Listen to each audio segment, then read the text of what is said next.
नमस्कार दोस्तों, आपके अपने चैनल पूजा वार्ष्णेय हिंदी कहानियों में आपका स्वागत है। आज मैं आपके लिए हनुमान जी की एक अद्भुत कथा लेकर आई हूँ। चलिए कहानी शुरू करते हैं। हनुमान जी की कहानी।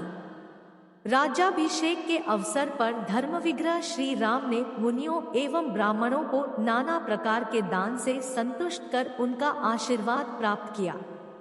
इसके बाद उन्होंने अपने मित्र सुग्रीव, युवराज अंगद, विभीषण, जांबवान, नल और नील आदि सभी वानरों, भालुओं आदि को बहुमूल्य अलंकार एवं श्रेष्ठ रत्न प्रदान किए।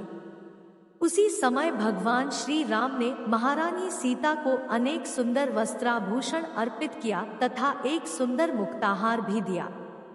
यह हार पवन देवता ने अत्यंत आदरपूर्वक श्री राम को दिया था।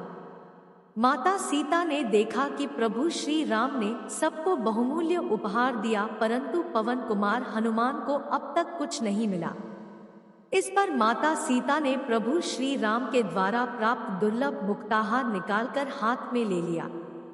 महारानी सीता की इच्छा का अनुमान कर प्रभु श्री राम ने कहा, प्रिय, तुम जिसे चाहो इसे दे दो।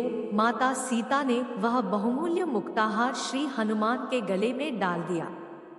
चारों ओर हनुमान जी के भाग्य की प्रशंसा होने लगी, परंतु हनुमान जी की मुखाकृति पर प्रसन्नता का कोई चिन्ह नहीं दिखाई पड़ रहा था। वह सोच रहे थे कि प्रभु मेरी अंजलि में अपने अनंत सुखदायक चरण कमल रख देंगे, परंतु मिला मुक्ताहार। हनुमान जी ने उस मुक्ताहार को गले से निकाल लिया और उसे उलट पलट कर देखने लगे। उन्होंने सोचा शायद इसके भीतर मेरे अभीष्ट सीताराम मिल जाए। बस उन्होंने एक अनमोल रत्न को अपने वज्र तुल्य दांतों से फोड़ दिया, पर उसमें भी कुछ नहीं था। वह तो केवल चमकता हुआ पत्थर ही था। हनुमान जी ने उसे फेंक दिया। यह दृश्य देखकर सबका ध्यान श्री हनुमान जी की ओर आकृष्ट हो गया। भगवान श्री राम मन ही मन मुस्करा रहे थे तथा माता जानकी सहित समस्त सभासद आश्चर्यचकित हो रहे थे। हनुमान जी क्रमश एक एक रत्न को मुंह में डालकर दांतों से तोड़ते, उसे देखते और फेंक देते। सभासदों का धैर्य जाता रहा, पर कोई कुछ बोल नहीं रहा था। विभीषण जी ने तो पूछ ही लिया, हनुमान जी, इस हार के एक एक रत्न से विशाल साम्राज्य खरीदे जा सकते हैं, आप इन्हें इस तरह क्यों नष्ट कर रहे हैं? एक रत्न को फोड़कर ध्यानपूर्वक देखते हुए हनुमान जी ने कहा, लंकेश्वर, क्या करूं? मैं देख रहा हूं कि इन रत्नों में मेरे प्रभु की भुवन मोहिनी छवि है कि नहीं, परंतु अब तक एक में भी मुझे उनके दर्शन नहीं हुए। जिनमें मेरे स्वामी की पावन मूर्ति नहीं है, वह तो तोड़ने और फेंकने योग्य ही है।